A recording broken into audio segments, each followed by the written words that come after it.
नमस्कार दोस्तों, मैं राजकुमार मौर्य प्रखर भारत यूट्यूब चैनल में आपका स्वागत है।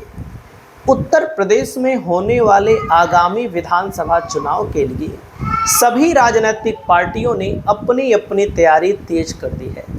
इस वीडियो में आप सभी साथियों को बताने जा रहे हैं भारतीय जनता पार्टी में जो वर्तमान के विधायक हैं किनका टिकट 100% कटेगा।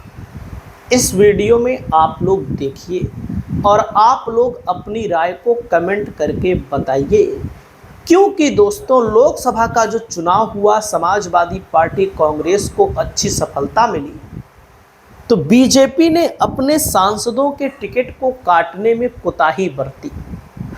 इसका एक बड़ा फायदा सपा कांग्रेस को मिला और जो सपा के भी विधायक हैं उनको भी मत समझिए कि उनके लिए भी खतरे की घंटी है। समाजवादी पार्टी के जो वर्तमान के विधायक हैं उनका भी टिकट कटेगा, नहीं कटेगा तो हार भी जाएंगे कई जगहों पर।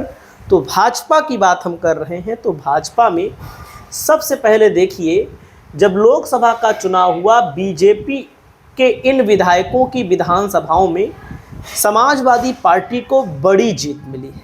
जैसे रायबरेली सदर से अदिति सिंह 1,03,000 वोटों से दोस्तों सपा यहां पर चुनाव जीती है। कांग्रेस के राहुल गांधी यहां चुनाव जीते हैं।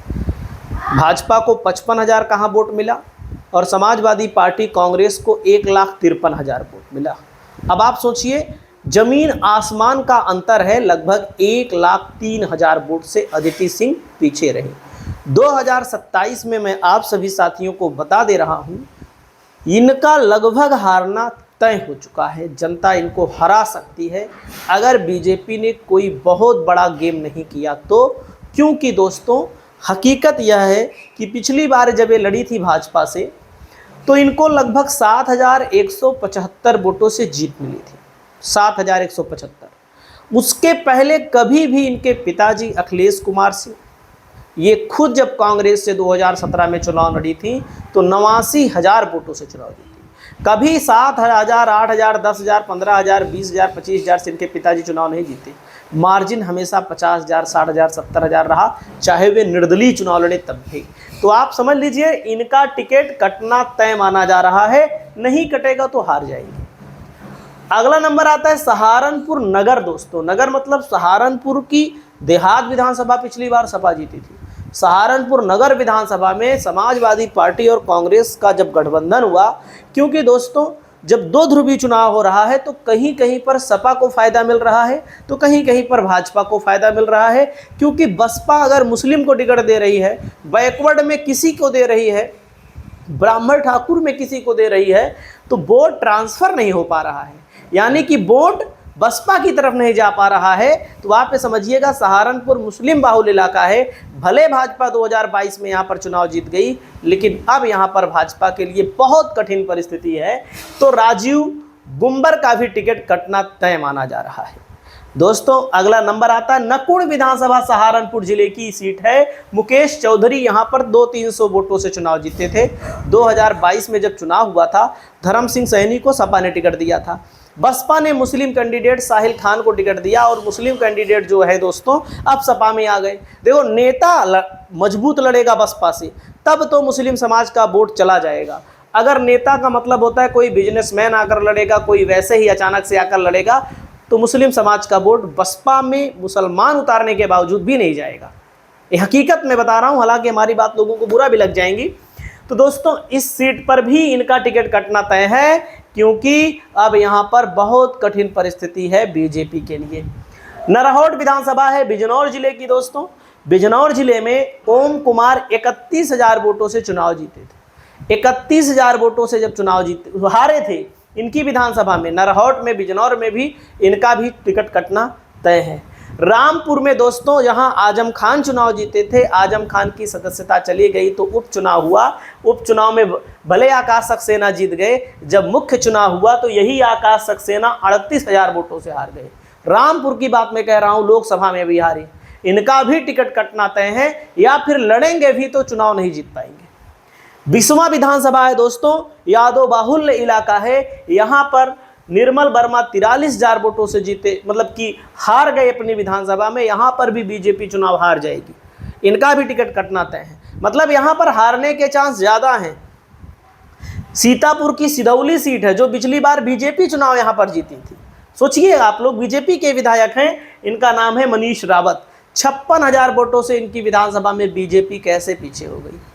तो बीजेपी इनका भी टिकट काटने जा रही है।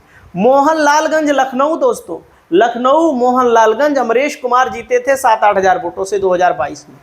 2024 में सपा ने 32,000 की लीड ले ली, इनका भी टिकट कटना तय है।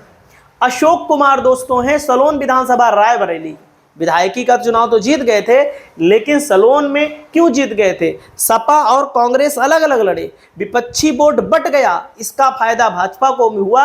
और अब की बार दोस्तों लोकसभा में जब कांग्रेस प्रत्याशी के तौर पर समाजवादी पार्टी ने समर्थन दिया कांग्रेस के प्रत्याशी को, तो सलोन में 42,000 से हार गई। और चेक कर लीजिए, इतना ही लगभग वोट विधानसभा के चुनाव में कांग्रेस को अकेले मिला था। छिबरामऊ कन्नौज जिले की सीट है दोस्तों, अर्चना पांडे यहाँ पर जीती थी 1,111 वोटों से 2022 में। 2017 में भी जीती थी और यहाँ पर जीत तो गई, लेकिन यहाँ पर इनकी ही विधानसभा में बीजेपी 52,000 वोटों से पीछे हो गई। अर्चना पांडे का टिकट भी कटना तय है दोस्तों। कन्नौज जिले की तिरवा विधानसभा सीट है, तिरवा सीट है कन्नौज जिले की। कैलाश राजपूत दोस्तों 35,000 वोटों से यहाँ पर, मतलब यहाँ जीते थे 2022 में, लेकिन जब 2024 में चुनाव हुआ तो 35,000 वोटों से समाजवादी पार्टी लीड कर गई। अखिलेश यादव, इनका भी टिकट कटेगा। इसके साथ साथ दोस्तों अगला नंबर आता है बदायूं। बदायूं दोस्तों महेंद्र चंद्र गुप्ता है, विधायक है बदायूं में। बदायूं से सदर से तो जीत गए थे, लेकिन 40,000 वोटों से इनकी विधानसभा में लोकसभा के चुनाव में बीजेपी पीछे हो गई, इनका भी टिकट कटने जा रहा है। कानपुर देहात में 4 विधानसभा सीट है। अकबरपुर रनिया विधानसभा सीट पर दोस्तों प्रतिभा शुक्ला 29,000 वोटों से 2022 में जीती थी, मंत्री भी हैं, इनका भी टिकट कटना तय है। इनका तो विरोध भी बहुत बड़े पैमाने पर है, टिकट भी कटेगा और मिलता भी है तो ये लोग चुनाव नहीं जीत पाएंगे। दोस्तों भोगनीपुर विधानसभा सीट है कानपुर देहात की, 11,000 वोटों से सपा हारी थी पिछली बार इस सीट पर। बसपा ने मुस्लिम प्रत्याशी उतारा था तो मुसलमानों का बड़ा वोट बैंक बसपा को भी चला गया था। तो राकेश सचान, इनका भी टिकट कटना लगभग तय माना जा रहा है। कुर्सी बाराबंकी जिले की सीट है, 200-300 वोटों से चुनाव जीते थे दोस्तों, सबसे मामूली अंतर से में दूसरे नंबर पर पूरे यूपी में यही जीते थे। तो समाजवादी पार्टी बीजेपी साकेंद्र प्रताप वर्मा का टिकट काट सकती है, क्योंकि जब भाजपा जीत गई यहाँ पर 2022 में, 2024 के चुनाव में 47,000 से भाजपा कैसे हार गई।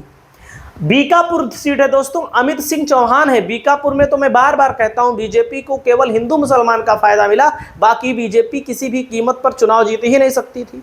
और जब अयोध्या की लोकसभा सीट समाजवादी पार्टी जीती तो लोगों ने कहा कि ये हो गया वो हो गया, कुछ नहीं। 22 में भी सपा का प्रदर्शन बहुत बढ़िया था, चेक कर लीजिए। गोसाईगंज में समाजवादी पार्टी जीती थी, मिल्कीपुर में समाजवादी पार्टी जीती थी। उसके बाद दोस्तों मैं आप सभी साथियों को बताऊंगा 5500 से अमित सिंह चौहान जीते थे, इनकी विधानसभा में बीजेपी बड़े अंतर से पीछे हो गई, क्योंकि हिंदू मुसलमान का कैंडिडेट था ही नहीं, तो ध्रुवीकरण भी नहीं हुआ, सपा को फायदा मिला। खलीलाबाद सीट अंकुर तिवारी जीते थे दोस्तों, लगभग 5-7 हज़ार जो भी वोटों से। समाजवादी पार्टी ने ऐसे व्यक्ति को टिकट दिया था जो कि बीजेपी से आया हुआ विधायक को टिकट दिया गया था। समाजवादी पार्टी की तरफ से मैं आपको बताना चाहूँगा कि अंकुर तिवारी चुनाव हार रहे हैं, सच्चाई मैं आपको बता रहा हूं। और यहां पर 52,000 से सपा लीड कर गई है लोकसभा के चुनाव में। और वहीं पर दोस्तों कम मार्जिन वाले धामपुर से अशोक राणा का टिकट कटना तय है, जो कि 203 वोटों से जीते थे। साकेत वर्मा का नाम बताया। ओम कुमार 258 सीट वोटों से जीते थे, इनका भी टिकट कटना तय है। कृष्णपाल मलिक बड़ौद बागपत से, इनका भी टिकट कटना तय है। मुकेश चौधरी, विक्रम सिंह कटरा गोंडा 357 वोटों से। विश्वा सीट पर निर्मल वर्मा का तिलहर से सलोना कुशवाहा का टिकट कटना तय है। और जलालाबाद से दोस्तों जो शाहजहांपुर जिले की सीट है, हरि प्रकाश वर्मा का भी टिकट कटना तय है। तो ये तो सब भाजपा के अभी हैं, अभी भाजपा में बहुत टिकट कटेंगे। तो सपा के जो भी विधायक जीते हैं इनको भी काटना पड़ेगा, नहीं तो इनके लिए भी नुकसान होगा। तो दोस्तों आपकी जो भी राय हो कमेंट करके बताइए। नमस्कार।